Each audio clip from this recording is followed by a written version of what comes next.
자, 오늘도 파트 5까지 와버렸네요, 우리. 네, 파트 5는 처음 챕터는요. 업무 활용 전략과 실전 기법이 여러분을 반겨줍니다. 자, 이번 파트의 섹션을 갖다가 함께 소개해 보도록 할게요. 이번 파트는 다른 그 파트 때보다 슬라이드가 조금 많은 편입니다. 이번 챕터는 자, 섹션 1 생성형 AI와 비즈니스 활용으로 간략하게 시작을 해서 섹션 2 PPT 작성, 엑셀 작업, 섹션 3 데이터, 웹페이지, 동영상 분석 등으로 순차적으로 진행을 합니다. 다른 때는 모르겠는데 이번 챕터 강의를 들을 때는 특히 이거 섹션 2 하실 때는 컴퓨터가 옆에 있으면 조금 더 듣기 편하실 겁니다. 실습을 하면서 들으실 분들은요. 이제 대신에 그 컴퓨터에 설치되어 있는 그 오피스가 정품인 게 좋겠죠. 네. 주로 파워포인트랑 엑셀의 확장 프로그램이 이 섹션 2에서 등장하기 때문에 혹시나 참고하실 분들은 옆에다가 노트북이나 데스크탑 켜놓고 그리고 오피스, 엑셀이나 파워포인트 준비해 놓으신 다음에 수업 들으시면 될 것 같습니다. 자, 첫 번째 섹션 1 생성형 AI의 비즈니스 활용부터 시작하도록 하겠습니다. 여러분 교재에서는 296페이지를 펼쳐 주시면 됩니다. 원론적인 이야기들이 일단 먼저 많이 펼쳐지게 됩니다. 애당초 생성 AI를 비즈니스로 활용하는 거는 우리가 그걸 실제로 해당 비즈니스에서 안 써봤더라도 한 번쯤 생각해 볼 만한 것들이 많아요. 그래서 이번 강의에서는 그 부분을 빠르게 점프하고 위험 요소 부분을 갖다가 조금 신경을 쓸까 합니다. 그리고 다른 건 둘째 치더라도 실습 부분에서 데이터 분석 같은 걸 좀 시킬 때가 많아요. 그 실습이 아니더라도 주관식 이런 데서도 데이터 분석 같은 걸 주제로 하는 경우가 많기 때문에 이거 두 가지를 갖다가 이번 챕터 섹션에서 다뤄보도록 할 겁니다. 자, AI 비즈니스 핵심 위험 요소 부분을 볼게요. 네 가지가 대표적으로 이 리스크가 됩니다. 자, 법적 책임, 정보 오류로 인해서 잘못된 정보를 안내했다가 이게 이제 문제가 터지면은 소송 들어오겠죠? 네, 그래서 법적 책임의 리스크가 존재를 하고요. 그 다음에 환각 문제라는 게 있어요. 할루시네이션, 존재하지 않는 정보를 제공하는 거. 얘랑 뭔 차이냐 싶은데, 자, 얘는 애당초 없는 걸 말하는 거고요. 얘는 정보 자체가 틀린 거예요. 네, 그러니까 존재하지 않는 게 만약에 있다고 생각하는 것처럼 말하는 거랑 존재하기는 하는데 정보가 잘못 정렬된 거죠. 그래서 그 두 가지 차이가 있어요. 그래서 잘못된 그 정보로 인해서 문제가 발생할 수가 있습니다. 특히 최근에 좀 그런 게 생기기 시작했는데 변호사분들이라던가 아니면 변리사분들이 AI로 무슨 판례 같은 걸 찾는 분들이 있으세요. 그거 알고 보면 막 가짜인 것도 있고 잘못된 것도 있고 그러거든요. 그래서 본인이 AI를 사용을 할 때 진짜가 필요하신 분들은요, 얘한테 기본적으로 가지고 있는 진짜 정보를 준 상태에서 사용을 하셔야지 얘한테 알아서 진짜를 찾아오라고 하면은 그거 머지않아 뒤통수 제대로 맞습니다. 자, 그리고 세 번째 개인정보 침해 여지가 있죠. 여기다가 이제 아까 제가 위에서 진짜 정보를 넣으라고 했더니 본인 정보는 본인 거니까 뭐 그러려니 해요. 근데 다른 사람 고객 정보를 갖다가 AI한테 집어넣고 정리시키는 경우가 되게 많아요. 제가 얼마 전에 그 다큐멘터리 같은 거 봤는데 AI 관련된 한국 다큐멘터리를 봤는데 무슨 그 고객 정보나 이런 것들을 AI에 놓고 돌리고 계시더라고요. 그 정도. 그거 엄연히 엄연히 굉장히 위험천만한 행동이에요. 개인 정보를 갖다가 일단 서버에다 한번 집어넣으면 그거 다시 거꾸로 빼낼 방법이 없습니다. 어디로 갈 줄 알고요, 그 서버가.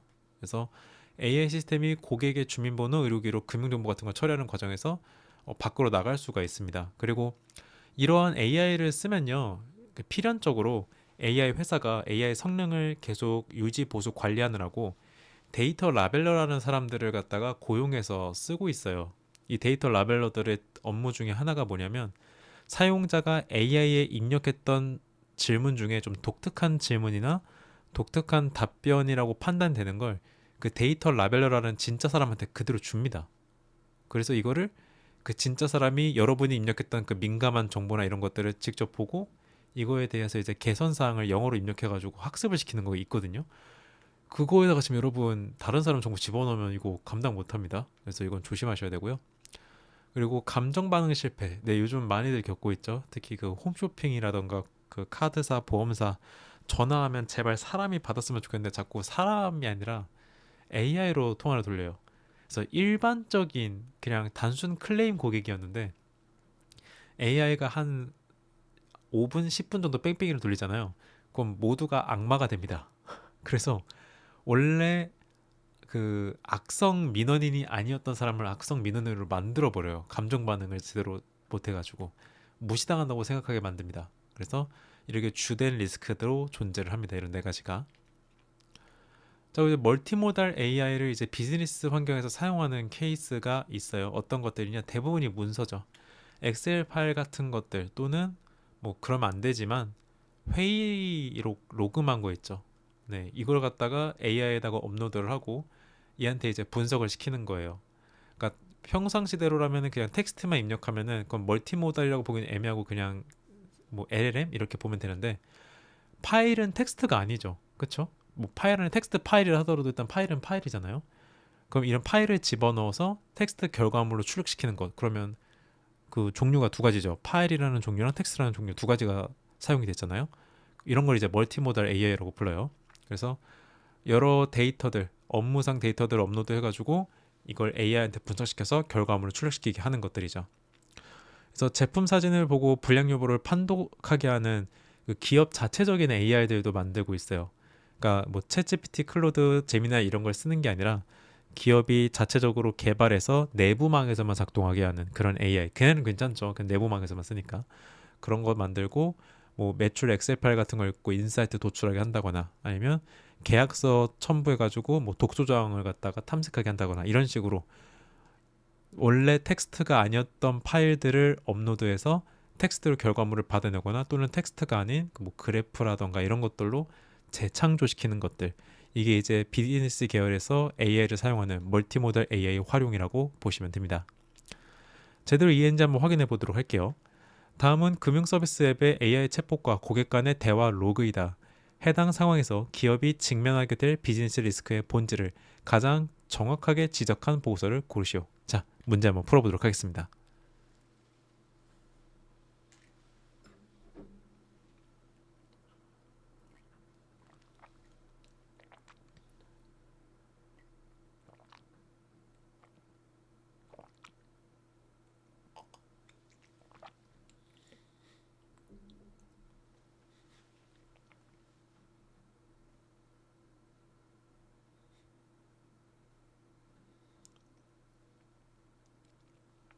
다 풀어보셨죠? 한번 가보도록 하죠. 자, 일단 정확하게 지적한 걸 고르라는 말은 무슨 말이에요? 옳은 거 고르는 겁니다. 보기 한번 보죠. 내 계좌에서 200만 원이 중복 출금됐다고요. 지금 당장 환불해줘요. 월세 내야 한단 말이에요. 했더니 이걸 사람이 받지 않고 AI가 받고 있네요. 불편해드려 죄송합니다. 중복 출금 관련 문의는 FAQ 3번을 참고해 주시기 바랍니다. 또 다른 문의사항 있으실까요? 아, 벌써 열받아요. 이 기업분들이 혹시 이 영상을 보고 계시면요.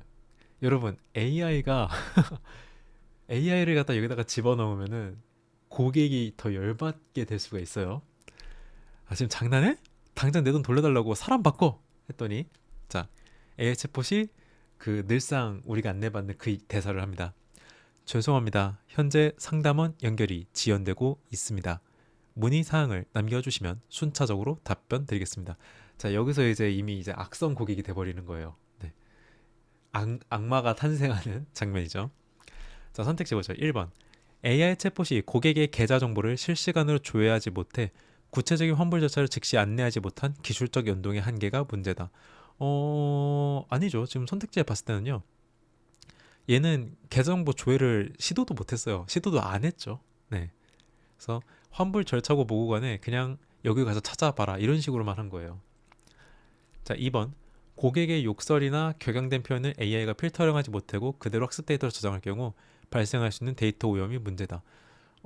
아니요. 일단 기본적으로 AI가 뱉은 답변에는 문제는 없어요. 그러니까 이제 여기서 말하는 문제가 없다는 거는 그 CS 관점에서 고객 서비스 관점에서 문제가 없다는 게 아니라 그 답변상에서 고객의 욕설이나 격양을 학습해가지고 그거를 내다버튼 건 없죠. 그쵸? 그래서 2번도 답이 되기 어렵습니다. 3번. 심각한 클레임 상황에서 정형화된 답변의 반복은 고객에게 무시당한다는 느낌을 주며 이것이 SNS로 확산될 경우 회복 불가능한 평판 타격을 입는다. 이게 답인 것 같은데요. 저는 3번 일단 킵해둘게요. 4번. AI 챗봇이 24시간 응대 시스템을 갖추었음에도 불구하고 모든 고객의 요청을 완벽하게 처리할 수 없다는 AI 만능론의 허상이 문제다. 어, 이것도 답이 된다면 될 수 있을 것 같기는 한데, 이제 궁극적으로 24시간 응대 시스템이라는 거는 사실 지금 상황과 크게 상관이 없습니다. 이거 뭐 시간이 나온 건 아니잖아요. 그렇죠? 그리고 모든 고객의 요청을 완벽하게 처리할 수 없다는 AI 만능론, 말이 이상한데요? 모든 고객의 요청을 완벽하게 처리할 수 없다는 AI 만능론의 허상의 문제다. 처리할 수 있다는 AI 만능론이라는 말해야지 정확하지 않을까요? 그렇죠? 이거 말장난했네요. 이건 답이 될 수가 없습니다. 자, 정답은 3번이 되겠죠. 심각한 클레임 상황에서 정형화된 답변은 고객에게 무시당한 느낌을 주고 열받게 만들어서 일을 키운다. 네, 알아두시면 되고요. 자, 해석 보면은 AI 도입이 실패하는 대표적인 케이스는 맥락 없는 자동화다. 고객이 감정적으로 격양된 위기 상황에서 기계적인 답변 반복은 고객의 분노를 증폭시킨다. 아까 봤죠? 네, 그렇기 때문에 혹시나 도입을 생각하시는 분들은요, 고객의 분노를 키우는 방향으로 도입한 건 아닌지 한번 생각해 보실 필요가 있습니다. 자, 다음 섹션 2로 넘어갑니다. PPT 작성, 엑셀 작성입니다. 자, 교재에서는 302페이지를 펼쳐 주시면 되고요. 이번 섹션을 갖다가 수업을 들을 때에는 아까 앞에서 말씀드렸듯이 실습을 병행해 주는 게 이해에는 조금 더 편할 겁니다. 자, 일단 먼저 챗GPT4 파워포인트부터 볼게요. 여러분한테는 순서를 제가 이렇게 적어놨어요. 교재상을 보면요, 어떻게 챗GPT4 파워포인트를 찾아서 설치해가지고 입력을 하는지를 갖다가 나열을 해놨거든요. 그래서 이거를 보시면 되고, 해서 이제 챗GPT4 파워포인트 기능 4가지가 있다고 여기에 이제 수록이 되어 있는데, 분명히 이 책을 쓸 때까지만 하더라도 이렇게 4가지였거든요. 근데 이제 영상을 촬영하면서 한 번 더 모니터링을 해보니까 변화 사항이 있어요. 자, 현재 기준으로 크리에이트 프롬 유튜브 기능이 없어졌어요. 보면은 크리에이트 프롬 토픽, 크리에이트 프롬 텍스트, 크리에이트 프롬 파일인데 크리에이트 프롬 유튜브가 없어지고 대신에 디자이너한테 의뢰하는 것만 남아있는 상태입니다. 그래서 이게 어떻게 될지 모르겠는데 둘 중에 하나예요. 사라졌지만 시험에 나오거나, 그쵸? 이 기능이 사라졌지만 시험에 나올 수도 있고, 아니면 사라진 걸 반영해서 시험에서 안 나오게 될 수도 있습니다. 이게 되게 딜레마죠. 이게 딜레마예요. 그래서 크리에이트 프롬 유튜브가 무엇인지 정도만 알고 있으면 돼요. 사실 다행인 건 그렇게 어려운 내용은 아니어가지고 유튜브 영상을 기반으로 해서 PPT를 생성한다, 뭐 이렇게만 알고 있으면 되는 부분입니다. 자, 이제부터는 혹시나 크리에이트 프롬 다시 챗GPT4 파워포인트를 직접 설치해서 같이 실습하면서 공부하실 분들은 절 따라해 주시면 됩니다. 먼저 파워포인트를 열어주시고요. 화면 왼쪽 위에 파일 클릭해 주시면 됩니다. 그러면 화면이 이제 설정창 같이 바뀌게 되는데요. 맨 왼쪽 맨 아래를 보면 옵션 버튼이라고 있을 거예요. 맨 왼쪽 맨 아래 옵션 버튼을 클릭하시고요. 그럼 이제 화면 중앙에 파워포인트 옵션 창이 뜹니다. 여기서요, 왼쪽을 보면 리본 사용자 지정이라고 있습니다. 여기로 들어가 주십시오. 리본 사용자 지정. 그럼 이제 가운데 리본 메뉴 편집 화면이 뜨는데요. 오른쪽에 보면 리본 메뉴 사용자 지정이라고 있거든요. 여기서 스크롤 조금 밑으로 내려가 보면 대부분의 사용자가 이 개발 도구라는 부분이 체크가 풀려 있어요. 근데 챗GPT4 파워포인트를 쓸 거면 이 개발 도구의 체크를 활성화시켜 주셔야 됩니다. 그리고 나서 밑에 있는 확인 눌러 주시면 됩니다. 자, 그러면 이제 맨 위에 개발 도구 리본 메뉴가 생길 거예요. 만약에 이게 안 보인다 그러면 파워포인트를 껐다가 다시 켜보시면 됩니다. 어쨌든 개발 도구라고 맨 위에 떠 있는 걸 확인하셨으면 얘를 클릭해 주세요. 그럼 이제 밑에 리본 메뉴 탭이 펼쳐지면서 이 중에 추가 기능이라고 있습니다. 네, 추가 기능을 클릭해 보고요. 추가 기능을 클릭해 보면 여기 스토어라고 있습니다. 왼쪽 맨 위에 스토어를 클릭하시면요, 이제 마이크로소프트에서 제공하는 그 파워포인트에 적용 가능한 확장 프로그램 검색창으로 전환이 돼요. 자, 왼쪽 위에는 검색창을 클릭한 다음에 여기다가 챗GPT라고 입력한 뒤 엔터를 쳐주시면은 화면에 챗GPT4 파워포인트라고 확장 프로그램이 뜹니다.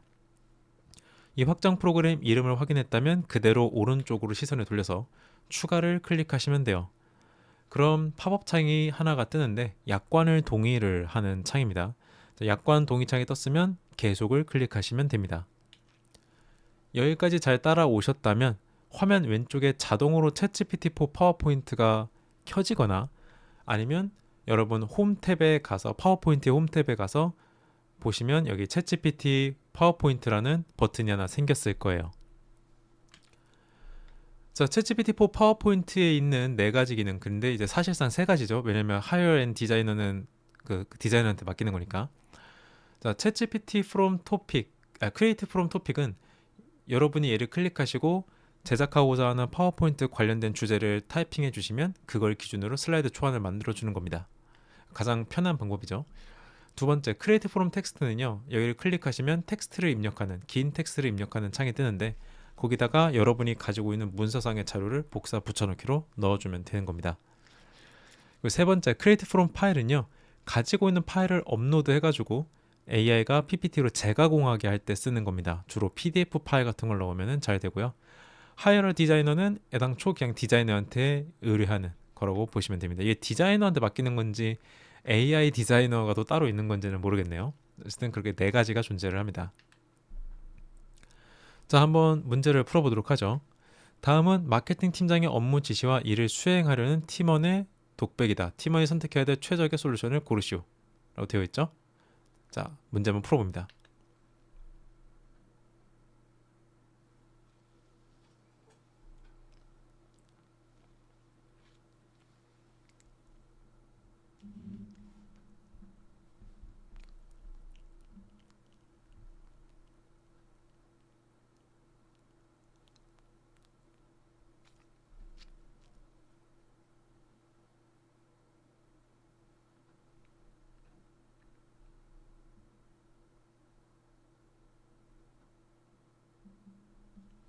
자, 한번 보겠습니다. 자, 팀장님이 먼저 뭔가 말씀하시네요. 자네, 방금 내가 메신저로 보낸 시장 동향 분석 뉴스레터 봤지? 그 텍스트 내용이 너무 길어서 읽기 힘드네. 핵심 내용만 요약해서 보기 좋은 PPT 장표로 빨리 바꿔주게. 아, PPT 만들어 달라는 거고, 그리고 텍스트 내용이 너무 길다라는 게 핵심이네요. 팀원, 복사 붙여넣기 텍스트 분량이 상당하네. 이거 일일이 읽고 요약하면 시간이 걸릴 텐데 그냥 긴 줄글을 분석해서 핵심만 뽑아 장표로 만들어주는 기능을 써야겠다 라고 했어요. 자, 한번 보죠. 1번 create from text, 사용자가 입력한 긴 텍스트 정보를 AI가 자연어 처리 기술로 분석해서 핵심 내용을 요약하고 가독성 높은 슬라이드 형태로 변환한다. 아, 시작부터 답이 나왔네요. 사용자가 입력한 긴 텍스트 정보를 분석해서 핵심 정보를 요약하고, 그쵸? 요약하고 가독성 높은 슬라이드로 변환한다. 자, 다음 거 볼까요? 2번 create from topic, 뉴스레터의 제목을 주제로 입력하여 본문 내용과는 무관하지만 일반적인 시장 동향 이론이 담긴 슬라이드를 생성한다. 자, 핵심 내용만 요약해서 보기 좋은 PPT 장표로 빨리 바꿔달라고 했지 창조하라고 하진 않았어요. 3번 create from file, 메신저 텍스트를 워드 파일로 먼저 저장한 뒤 업로드해야만 인식이 가능하며 텍스트 직접 입력 방식은 지원하지 않는다. 자, 메신저 텍스트를 워드 파일로 먼저 저장한 뒤 업로드해야만 인식이 가능하며 텍스트 직접 입력 방식을 지원하지 않는다. 꼭 그렇지는 않습니다. 텍스트를 직접 입력하려면 입력할 수 있어요. 파일과 같이 해야 돼서 그렇지. 자, 4번 hire 디자이너, 텍스트가 만든 장표는 디자인이 중요하므로 텍스트 분석보다는 전문가에게 레이아웃 배치를 맡겨 가독성을 확보한다. 자, 일단 기본적으로 요약을 해달라고 했지 이렇게 하는 거는 맞지가 않습니다. 레이아웃 갖다가 배치를 하는 게 중요한 게 아니죠. 자, 답은 1번입니다. create from text. 제시된 상황은 이미 존재하는 긴 텍스트를 요약 및 시각화해야 되는 상황입니다. create from text는 복잡한 줄글 정보를 분석해 핵심 정보를 추출하고 이를 발표 자료 형태로 변환하는 데 특화된 기능이다. 이렇게 알고 있으면 됩니다. 자, 다음으로 또 넘어가 보도록 하죠.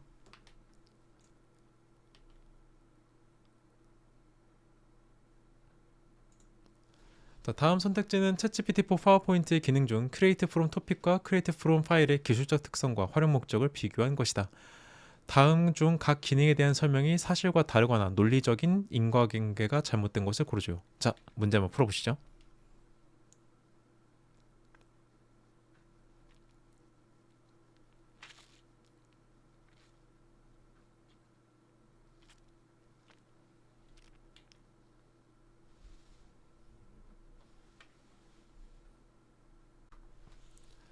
자, 이번 문제에서는요. 다음 중 각 기능에 대한 설명이 사실과 다르거나 논리적인 관계가 잘못된, 네, 틀린 거 고르는 거네요.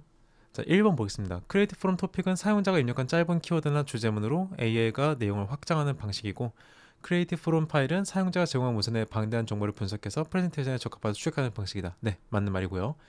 2번 Create from topic은 구체적인 기획안이 없는 초기 단계에서 브레인스토밍을 하거나 전체적인 스토리라인의 뼈대를 담는 데 유리하며, Create from file은 워드 보고서나 PDF 논문이 존재할 때 이를 발표자로 변환하는 데 유리하다. 네, 맞죠? 3번 크리에이티브 프롬 토픽을 사용할 때는 AI에게 페르소나를 부여하거나 구체적인 상황을 묘사해도 결과물의 정합성이 높아지며, 크리에이티브 프롬 파일을 사용할 때는 원본 문서의 구조가 명확하게 잡힐수록 슬라이드 품질이 우수하다. 네, 이것도 맞는 말입니다. 그러면 일단 답은 4번이겠는데 읽어보죠. 크리에이티브 프롬 토픽은 사용자의 로컬 컴퓨터 내에 저장된 모든 비공개 문서를 자동으로 검색 및 통합하여 주제와 관련된 사실적 근거를 제시하는 기능이며, 크리에이티브 프롬 파일은 업로드된 파일의 본문 내용은 저작권 문제로 인해 읽지 않고 오로지 파일 제목만을 키워드로 추출하여 가상의 스토리를 창작하는 기능이다. 자, 두 번째, 세 번째 줄까지 갈 필요도 없어요. 첫 번째 줄이 뭔가 말이 이상합니다. 크리에이티브 프롬 토픽은 이거는 이제 주제를 입력하면 주제로 PPT를 만드는 거잖아요. 사용자의 로컬 컴퓨터 내에 저장된 모든 비공개 문서를 자동으로 검색 및 통합하여 자, 이런 기능은 없어요. 네, 크리에이티브 프롬 토픽은 사용자 컴퓨터를 갖다가 지가 멋대로 서치하지 않습니다. 그래서 로컬 파일을 검색하는 것이 크리에이트 프롬 토픽의 역할이 아니라 이 녀석한테 주제를 입력하면 그걸로 PPT를 만드는 게 핵심입니다.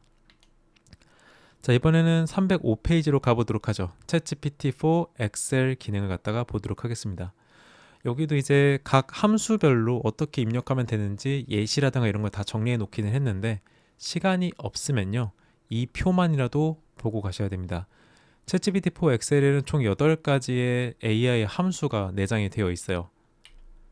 자, 이것도 함께 설치 한번 해볼게요. 모두 이제 엑셀을 열어주시고요. 네, 같이 실습하실 분들 엑셀을 열어주시고 왼쪽 위에 파일 탭을 눌러줍니다. 파일 메뉴 열어주고 맨 왼쪽 맨 아래 옵션 클릭합니다. 옵션 클릭하시고 가운데 옵션 창이 떴으면 아까처럼 리본 사용자 지정을 클릭합니다. 그러면 화면 가운데 리본 메뉴 사용자 지정 탭이 뜨니까 여기서 아까랑 마찬가지로 개발 도구를 활성화 시켜 주시고요. 그 다음에 오른쪽 아래 확인 클릭해 주시면 됩니다. 여기까지 잘 따라하셨다면 위쪽에 개발 도구 메뉴가 생겼을 거고, 만약에 이게 안 뜬다 하시는 분들은요 엑셀을 껐다가 다시 켜시면 됩니다. 그래서 개발 도구 탭 클릭하시면 여기에도 추가 기능 버튼이 존재합니다. 추가 기능 버튼 클릭하시면 이제 스토어가 또 열리죠. 여기서 왼쪽 위에 있는 스토어 탭 클릭하시고요. 왼쪽 위에 있는 스토어 탭 클릭하시고 검색창에다가 챗GPT라고 입력한 다음에 엔터 치시면 됩니다. 그러면 가운데 검색 목록에 챗GPT4 엑셀 검색어가 뜬 거 확인되죠? 이거 추가하시고 약관 계속해서 동의하시면 됩니다. 자, 이제 잘하셨으면은 엑셀 화면의 오른쪽에 챗GPT4 엑셀 창이 자동으로 열리게 되고요. 자동으로 열리지 않는다면 홈 탭 클릭하셔서 챗GPT4 엑셀 클릭하시면 됩니다. 자, 얘는 파워포인트, 챗GPT4 파워포인트랑 다르게요. 셀에다가 여러분이 함수 호출을 갖다가 시킬 때 앞에다가 AI라고 입력하면 호출이 이루어지게 됩니다. 각각의 호출 함수가 어떤 기능을 수행하는지를 봐두십시오. 이걸 기준으로 문제를 낼 겁니다. 어떻게? 이런 식으로요.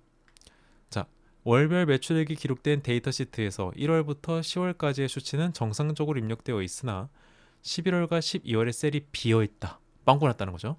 AI에게 앞선 10개월간의 데이터 추세와 패턴을 분석하게 하여 빈 셀에 들어갈 합리적인 예측값을 자동으로 채워넣도록 명령하는 챗GPT4 엑셀의 함수를 고르시오입니다. 문제풀이 시작하시죠.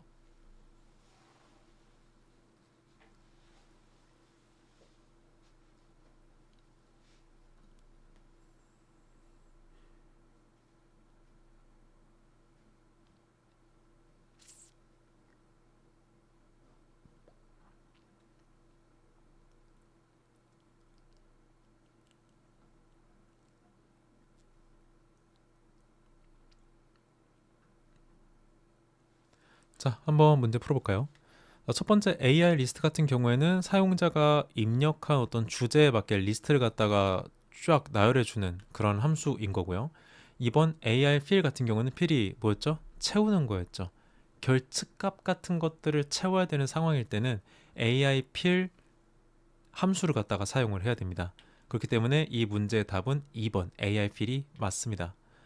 그래서 문제에서 요구하는 거는 단순한 이제 질문 답변을 요청하는 게 아니라 비어있는 공간을 메우는 게 필요하고요. 이런 비어있는 공간을 주변 맥락에 맞춰서 채워주는 AI 함수는 AI 필 함수가 적합합니다. 자, 다음 걸로 가보죠. 다음 중 긴 줄글 형태의 텍스트 데이터에서 이메일 주소, 전화번호, 특정 키워드 등 사용자가 원하는 핵심 정보만을 선별하여 가져오고 싶을 때 사용하는 챗GPT4 엑셀의 함수로 가장 적절한 것을 고르시오. 뭔가를 추출하는 거군요. 이 이야기를 잘 듣고 답을 맞춰보십시오. 뭔가를 추출해야 되는 겁니다.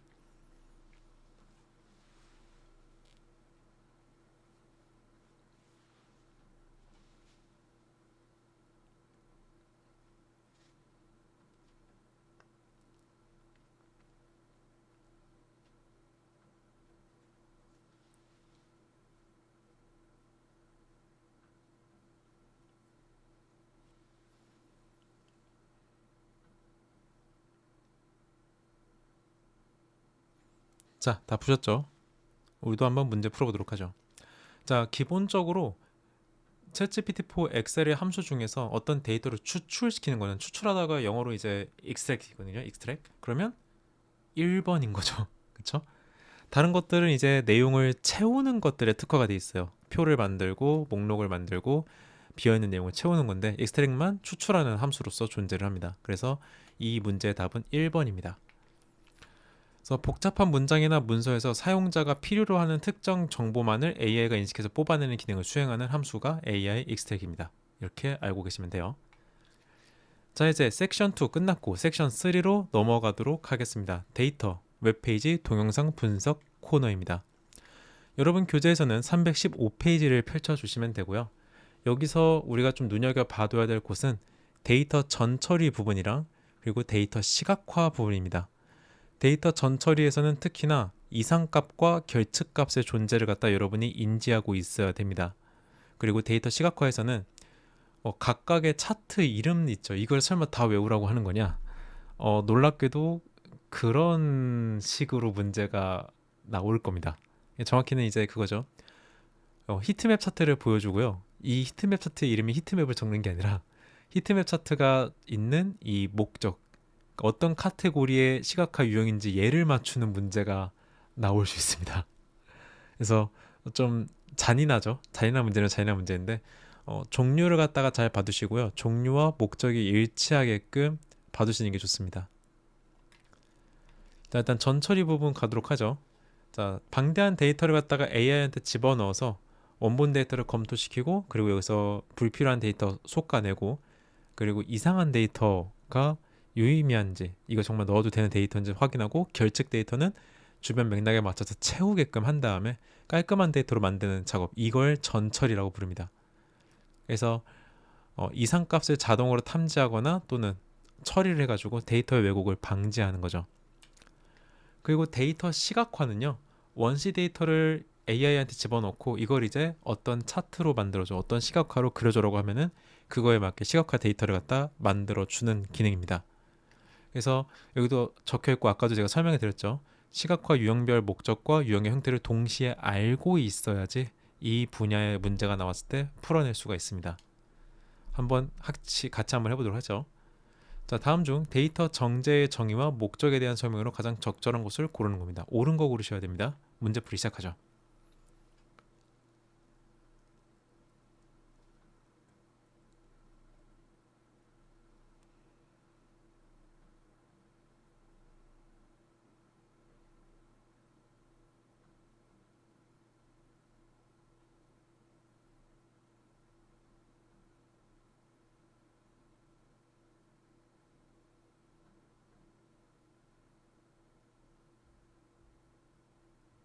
자, 이 문제는요, 어렵게 생각하시는 분들이 있을 거예요. 어떻게 어려워지냐?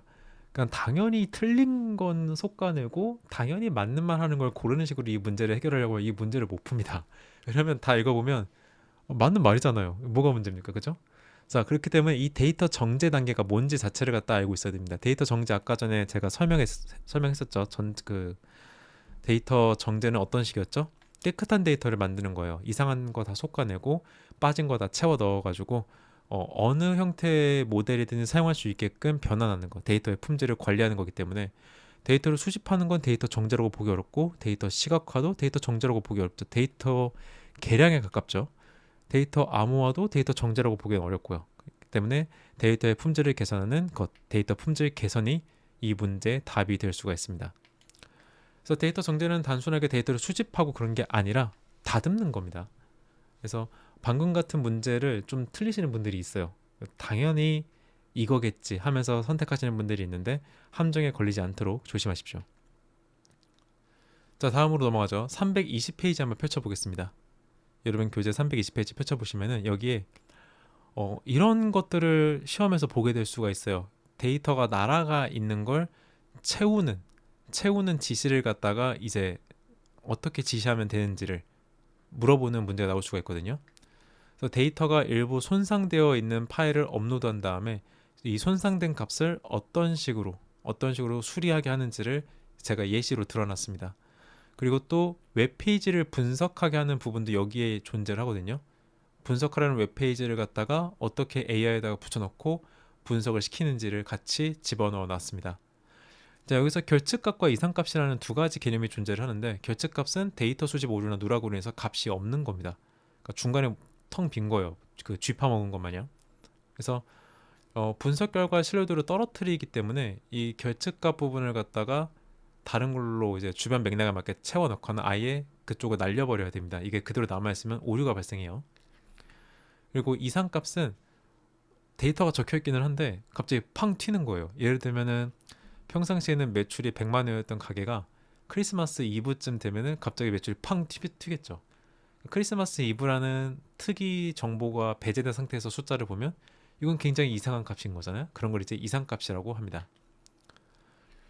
그래서 AI를 이용해서 이러한 결측값이나 이상값을 갖다가 이제 해결을 하는 거예요. 만약에 결측값이면 주변의 패턴을 이용해 가지고 결측값을 갖다가 채워 넣는 거죠. 그렇죠? 그리고 이상한 값이 있다 싶으면은 극단적인 값이 있다 싶으면은 AI한테 이제 해결을 갖다가 요구를 하는 거예요. 이상치에 찾아서 정상화를 시키는 거죠. 그래서 이런 식으로 이제 정비를 할 수가 있습니다.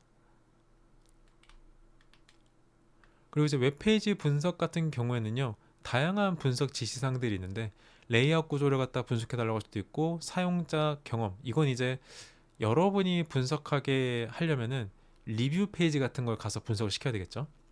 그래서 이러한 웹페이지 분석을 통해서 사용자가 얻고자 하는 건 고객의 긍정, 부정 반응을 이제 파악을 하고 그 다음에 사이트에 내가 직접 들어가 보지 않고도 그 사이트가 위험한 사이트인지 가짜 사이트인지를 구분하게 할 수가 있어요. 이게 사실 더 좋은 기능이죠. 사이트에 직접 접속하면은 감염의 우려라던가 뭔가 이상한 창들만 잔뜩 뜰 때가 있는데 그냥 사이트 URL 갖다가 집어넣어 놓고 사이트 분석해 달라고 하면 분석 진행해 줍니다. 자, 여기까지 잘 이해하시는지 한번 확인해 보는 시간을 가져보도록 할게요. 다음은 데이터 분석팀이 전처리 전력을 수립하는 회의 내용이다.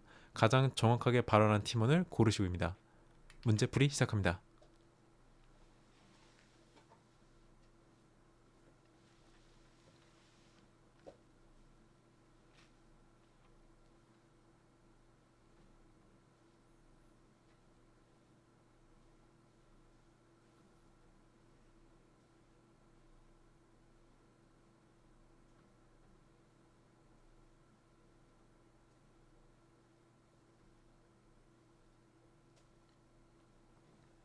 자, 다 풀어보셨죠? 한번 문제 볼까요? 일단 보기에서 팀장님이 한 말이 핵심입니다.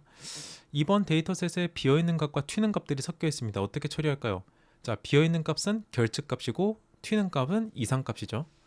자, 팀원 A, 튀는 값들은 모두 결측값으로 간주해야 됩니다. 여기서 시작부터 글러먹었죠. 자, 튀는 값들은 이상값으로 간주하는 겁니다. 자, 1번 버리고요. 자, 2번 봅니다. 팀원 B, 비어있는 값은 이상값입니다. 자, 이것도 갖다 버려야 되겠죠. 비어있는 값은 결측값입니다. 자, 2번도 갖다 버리고요. 자, 3번 팀원 C, 값이 비어있는 결측값은 결과의 신뢰도를 떨어뜨리니까 평균이나 평균이나 중앙값으로 채웁시다. 반면 분포를 벗어난 이상값은 단순 오류일 수도 있지만 유의미한 패턴일 수도 있으니까 무작정 삭제하지 말고 식별 과정을 거쳐 처리를 결정합니다. 맞는 말이에요. 그쵸? 평균이나 중앙값으로 채워서 결집값 채워넣고 이상값은 분포를 이용해 가지고 체크를 한다. 오케이. 일단 얘는 킵해 두고요. 4번으로 가보죠. 팀원 D. 분포를 벗어난 이상값은 신뢰도를 떨어뜨리는 주범입니다. 주제에 따르면 이제 이상값은 제거하거나 이런 거죠. 이걸 이제 주제로 표현한 거예요. 이상값은 제거하거나 대체하는 과정이 필수라고 했으니 모두 삭제합시다. 자, 제거하거나 이제 대체한다. 제거하거나 대체한다. 이런 거는요. 모두 삭제한다는 말은 굉장히 좋지 않은 위험천만한 방식입니다. 자, 여기서부터 틀렸죠. 네, 그렇기 때문에 이번 문제의 답은 3번입니다. 팀원 C가 옳은 이야기를 하고 있네요. 그래서 결집값의 문제점과 해결책을 확실하게 제시를 했고요. 그리고 이상값의 양면성과 신중한 접근을 모두 명확하게 구분해서 설명을 했습니다. 그래서 답이 3번이 되는 겁니다. 해서 이렇게 파트 5의 챕터 1을 마무리를 지었습니다. 내용이 좀 길었는데 그만큼 중요한 부분도 있었고요. 그리고 앞으로 AI POT의 문제 난이도가 높아진다면 아마 이런 데서 높아질 거기 때문에 우리가 조금 길게 다듬어 봤습니다. 자, 잠깐 쉬었다가 우리 또 다음 챕터에서 다시 만나도록 할게요.